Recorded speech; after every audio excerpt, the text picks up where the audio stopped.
Hello and welcome once again to Lutys Chainsaw Mods. Today I'm just I've been sorting out a problem with me ms362. It was a C, but I got rid of the tronic. It's been a flipping nightmare, this thing, because I changed the carburetor because I converted it from the tronic, so I've had to change the carburetor, the flywheel and the coil, which is what you have to do to them. I'd had it going for a short while. Now I always buy non-OEM cheap parts, always do, and okay, I've had a few little issues in the past, but nothing like this. This has just been a nightmare. It stopped sparking, obviously wouldn't start. Tested the coil and everything, put a coil on. I keep a couple of spare coils here now. I only buy cheap coils normally.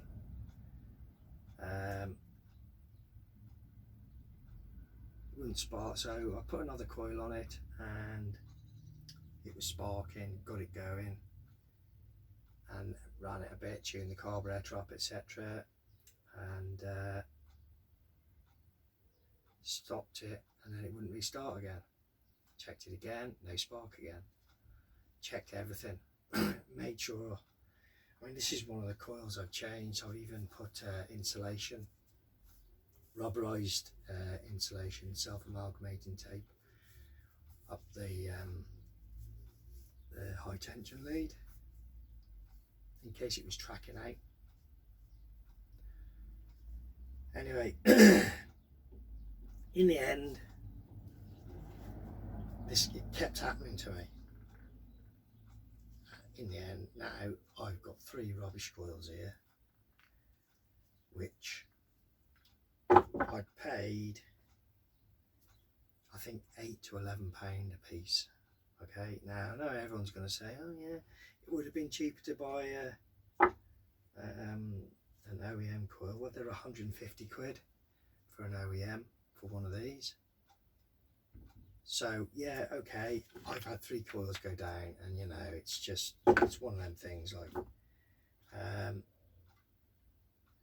so £8 to £11 a piece. I purchased a coil from eBay, whether anyone's interested or not, to see whether or not, you know, you might want to, if you want to buy a non-OEM because of the price of the OEM ones. £22 I paid for this. This one's fine, it's running fine with it. Okay. I think the other ones, I think they did come from China, but I don't know. So if you do want to get one, I got this off eBay, and it's called, the company that I got it off is called Chainsaw Parts Online Limited. Okay, so if you do want to,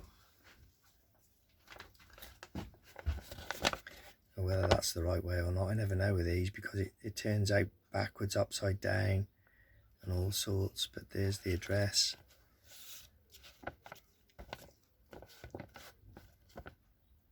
Okay, if you're interested, you know,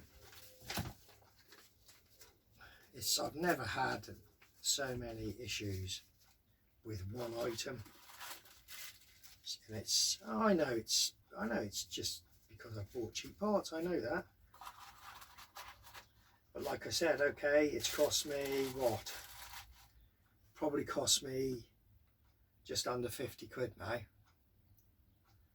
which, like I said, the OEM one's 150 quid. It's still cheaper to buy non-OEM, really. I mean, it might not last as long, you know. If that one goes as well, then it's run longer than the other ones have.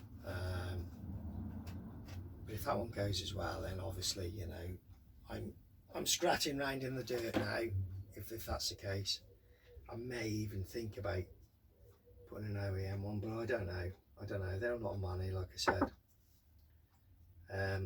and I've been through everything. Literally, I've made sure that the earth wire's not shorted out anyway. I've even had the cutout wire off, trying to get it to spark, won't spark. Made sure that the bolts tightening it down are good and strong, and they're earthing through to the body, which they are. Because obviously the one pole has to go, the one pole goes to the actual chassis, the casing, so that has to be like an earth, because that's earths through to the negative side of the spark plug.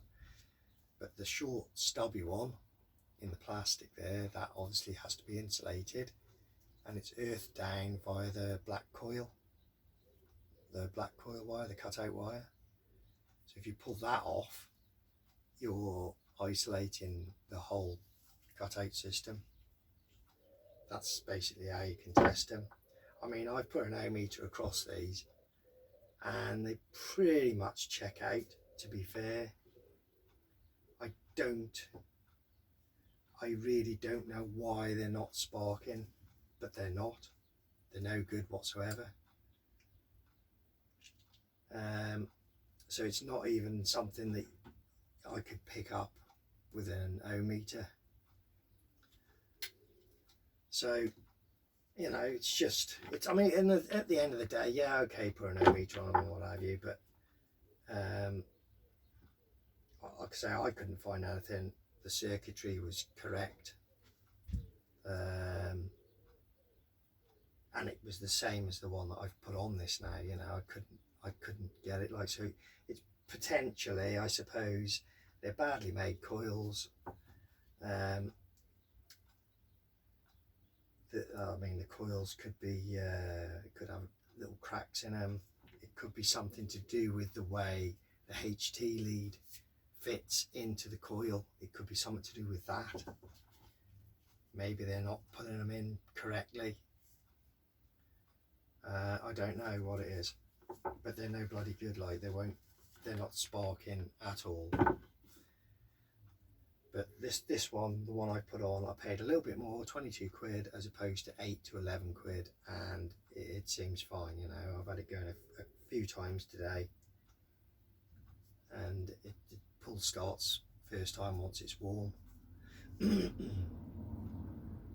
So I just thought you might like to sort of see that sort of thing. You know, it's just one of the nightmare jobs you can get, especially when you're using non-OEM. And like I said, I fully understand that. I know that. And you know, I don't use my equipment. I'm not a professional logger.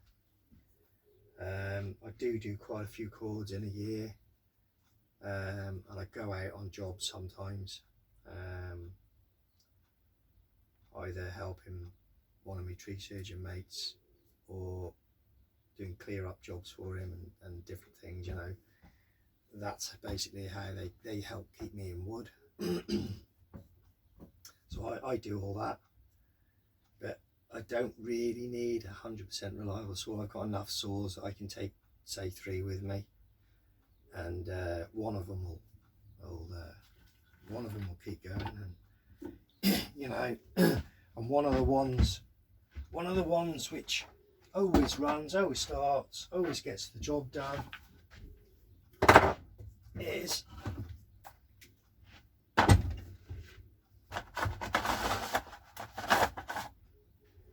my cheapy Chinese Parker. I've had this for 4 years, I think, maybe 5 years, this one. Good machine.